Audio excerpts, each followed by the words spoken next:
nous allons commencer par reprendre un petit peu son histoire. À la fin du XVIIIe siècle, tout le plateau beauceron manque d'eau. Aux Granges, la source qui alimente la fontaine frileuse n'a plus assez de débit. Donc en 1792, la commune décide alors de faire creuser un nouveau puits. C'est le sieur Timothée Boucher, maître puisalier, qui va le réaliser. Pour la petite histoire, au XIXe siècle, une jeune fille simple d'esprit s'est jetée dans ce puits. Ses jupes et ses jupons amples ont ralenti et amorti sa chute, et ses cris ont alerté les hommes passant sur le chemin. Ils ont fait appel à Pierre Plé, qui était responsable des pompiers à cette époque, qui est venu la sortir de ce mauvais pas. Quant au puits, il a une profondeur de 36 mètres. Pour vous donner un aperçu, c'est aussi haut que le clocher des Granges et un diamètre de 1,40 m. Il se distingue par ses deux blocs de grès qui se dressent de chaque côté en supportant le cadre en chêne sur lequel est fixé le treuil qui permet de puiser l'eau. L'association Mémoire Vivante avait depuis longtemps l'intention de remettre ce puits en état. Mais nous n'avions aucune archive concernant ce plan et aucun plan d'origine. Les années ont passé, puis un jour, au cours d'une balade, le vélo-club des Granges découvre à la forêt Sainte-Croix un puits qui pouvait ressembler au nôtre. En effet, nous avons constaté sur place qu'on y retrouvait des éléments semblables aux nôtres. On s'est donc inspiré, avec quelques différences pour le toit.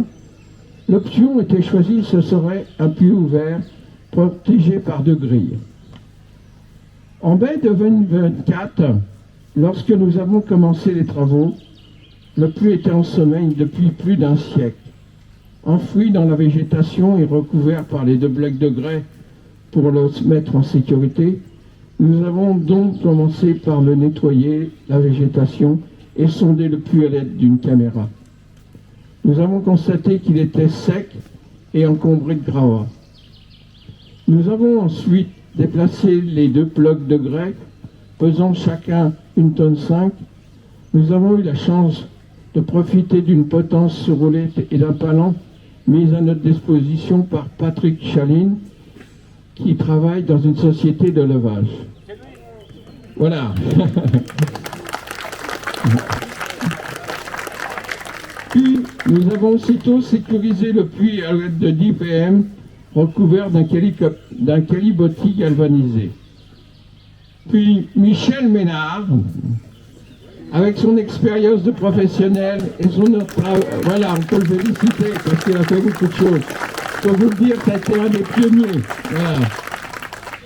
Et pour une expérience de professionnel et son amour du travail bien fait, après le travail en charge de maçonnerie. Avec ses solides gaillards, ne les oubliez pas. Il a coulé la dalle.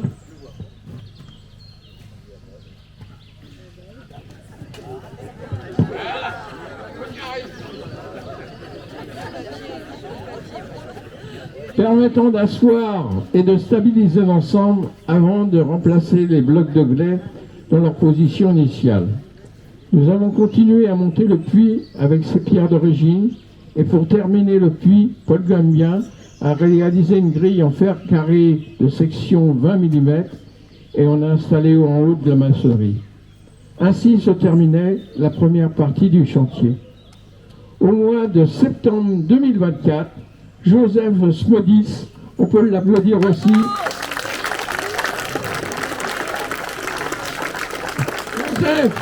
Joseph, le voilà. Un professionnel avisé et au caractère bien trempé prend la responsabilité de la menuiserie et de la charpente. 6 mois de gros travail, tout poncé et lasuré avec une équipe et des petites mains. Le travail terminé en mars 2025. Et Michel Ménard a repris le flambeau pour poser la toiture en vieille tulle plate et les fêtières en joint de crête de coq. Ça, c'est pas commun. Restaient les abords du puits. Travail de maçon pour installer le pavage, gros travail de Romain, ainsi que l'espace d'accueil, une table pique-nique, puis un banc a été réalisé avec la bloc de granit, une table d'orientation, des troncs de 80 cm de diamètre et des escaliers pour accéder à cette table et pour aller vers la fontaine religieuse. Et en dernier lieu, pose du mécanisme permettant de remonter le seau. Énorme travail accompli en plus d'1 an sans ménager nos efforts. Voilà.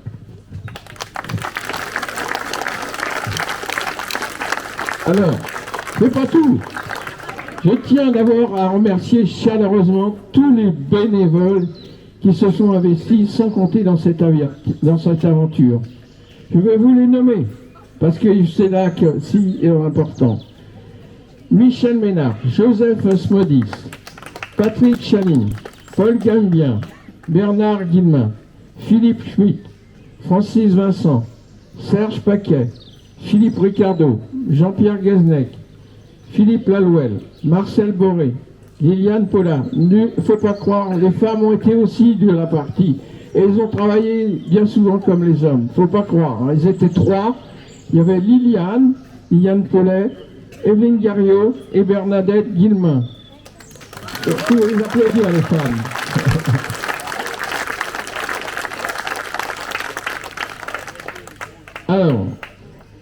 Alors, après, on continue par Patrick Chancambon, Jean-Claude Le Breton, Florian Ferrand, Bruno Leroy, Stéphane Courtois, Jean-Pierre Cacard, Laurence Cornet, Pascal Bonnet et Philippe Leroux et moi-même, bien sûr. Et sans oublier les jeunes du village qui sont derrière mais sont là, qui nous ont aidés à la manutention des pavés. Ils sont venus 2 samedis, mais ils étaient importants parce que c'était très lourd les pavés et ils nous ont aidés. On a été surpris, mais on les remercie encore.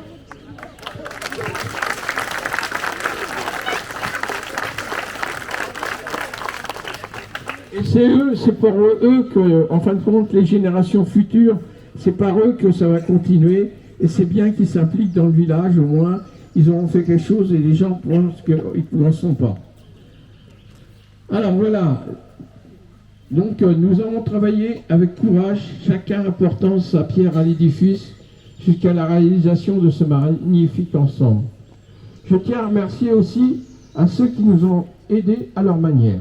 La commune, pour son prêt de matériel tel que les barrières et camions, Benjamin Gariot pour son prêt de matériel, la mise à disposition du hangar pour la préparation d'un charpent et du panneau d'information que vous avez vu au fond, Patrick Chaline pour le prêt de matériel de levage, Jean-Claude Le Breton, Philippe Leroux et Mathieu Vatel pour l'air du tracteur quand il a fallu emmener le matériel, Jean-Pierre Guesnec, Marcel Boré et Alain Cassard pour la mise à disposition du 4x4, Madame Marie-France Bouilly pour le don du bloc de granit, Michel Naudin pour le don des fêtières, Jean-Claude Morlot pour le groupe électrogène, Monsieur Blondeau, on le remercie pour l'autorisation du passage sur sa parcelle, Joseph pour le don du bois, et Serge pour la touche artistique qu'il a glissée dans l'histoire. Voilà, un merci aussi tout particulier à ma femme Evelyne pour la préparation des casse-croûtes et pour m'avoir supporté et que je m'investisse sans compter dans cette entreprise. Je pense qu'on peut lui dire aussi un petit merci.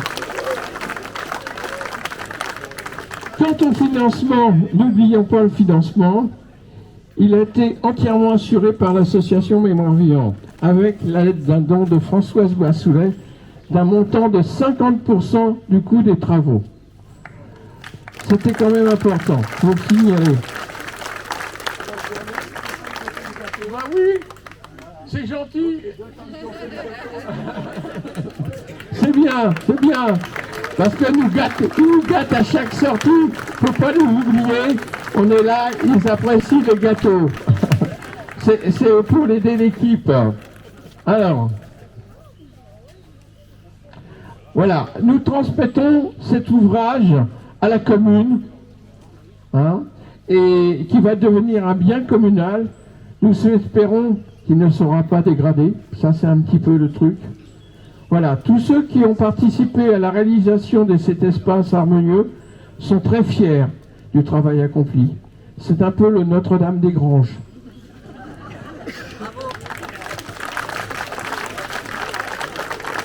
Joli cadeau pour fêter les 20 ans de l'association. Cette année, c'est les 20 ans. On a fait déjà pas mal de choses. Laissons-le maintenant continuer son voyage dans le temps. Encore merci à vous tous d'être de votre présence. Et je vous laisse maintenant apprécier le lieu et je vous souhaite une bonne journée. Je vais laisser la parole maintenant à Pierre Vallée, maire du village. Voilà.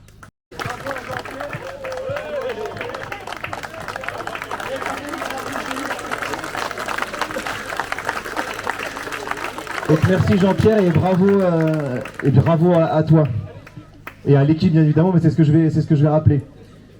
Rassurez-vous, je serai un petit peu moins long et je ne ferai pas l'aspect historique que Jean-Pierre a bien rappelé durant sa prise de parole. Donc bonjour à tous, donc je remercie également la présence des élus du conseil municipal et également des communes voisines. Donc Jean-Pierre Moulin, le maire de Saint-Cyr-sous-Dourdan, Magali Hautefeuille, la maire de Sermaises et Marie-Ange Gandien, la maire de La Forêt-le-Roi. Donc merci de leur présence. Je me permets également d'excuser la non-présence de Guy Cronier qui a inspiré ce puits, qui est le maire de La Forêt-Sainte-Croix, qui ne pouvait pas être parmi nous aujourd'hui, et de Jocelyne Guidez, notre sénatrice, et Rémi Boyer, le président de la communauté de communes. Ceci étant dit, je vous souhaite à toutes et tous la bienvenue aux Granges, pour les Grangeois et également pour les personnes qui viennent de l'extérieur, puisqu'il y a pas mal de personnes qui sont finalement aujourd'hui présents et qui sont venues d'en dehors de notre village. Donc c'est avec une grande joie et une profonde reconnaissance que je prends la parole devant vous aujourd'hui, à la suite de notre cher président, cher Jean-Pierre, pour célébrer l'inauguration du puits des Granges. Donc cet événement marque non seulement la restauration d'un élément précieux de notre patrimoine, mais aussi le témoignage vivant de l'engagement et de la solidarité qu'anime notre commune. Le puits des Granges, par son histoire et par sa symbolique, comme l'a si bien rappelé Jean-Pierre, représente bien plus qu'un simple point d'eau. Il est finalement le symbole de notre héritage commun, de notre attachement à notre terroir et finalement de notre volonté de préserver et de valoriser notre patrimoine. Ce projet, mené avec passion par l'ensemble de l'équipe de bénévoles et par bien évidemment l'association Mémoire Vivante, est un exemple parmi tant d'autres de ce qu'il réalise. Et quand je dis ce qu'il réalise, c'est bien évidemment les bénévoles et l'association Mémoire Vivante pour notre commune. C'est finalement la face cachée de l'iceberg. Il m'est impossible aujourd'hui de citer l'ensemble des travaux et de l'entretien que les bénévoles de l'association font, au risque d'en oublier, de ce que vous tous, ici, faites. Mais tout ce que je sais, c'est que votre présence, votre investissement et votre motivation permet de maintenir et de restaurer notre petit patrimoine et nos chemins forestiers. Et ça, je pense qu'on peut chaleureusement les applaudir et les remercier.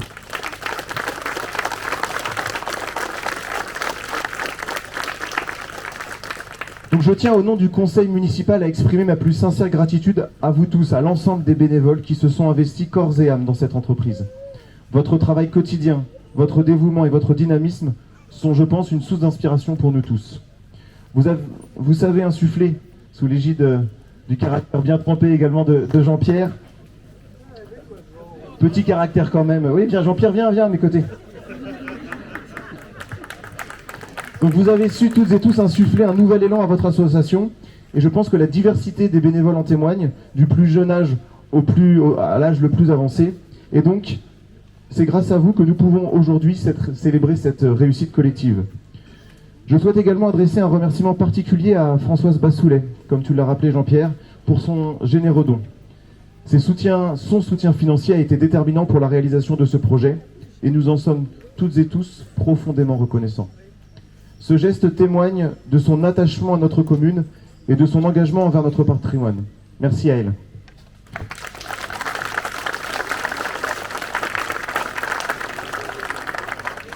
Donc l'inauguration de ce puits est finalement une étape importante. Notre commune, en partenariat bien évidemment avec ses associations, est résolue à poursuivre ses efforts, à valoriser l'ensemble du patrimoine et l'ensemble des rénovations qu'elle a entrepris depuis 4 ans. Avec mon équipe, que je salue au passage, nous sommes heureux d'avoir accompli de grandes choses et nous sommes déterminés à aller encore plus loin. Donc nous mettrons en œuvre bien évidemment de nouvelles initiatives, de nouveaux projets en lien étroit toujours avec les associations pour continuer sur cette dynamique, pour renforcer notre cohésion sociale et pour finalement préserver notre environnement et notre cadre de vie. Nous travaillerons ensemble pour développer des projets innovants, soutenir nos associations comme nous le faisons et finalement encourager la participation de toutes et tous. En conclusion, je voudrais tous vous remercier pour votre présence et votre soutien. L'inauguration de ce puits est une belle illustration de ce que vous pouvez accomplir. Ensemble, nous continuerons à faire vivre et à enrichir notre commune. Merci à tous, vive Mémoire Vivante, vive les bénévoles de Mémoire Vivante et vive les Granges-le-Roi.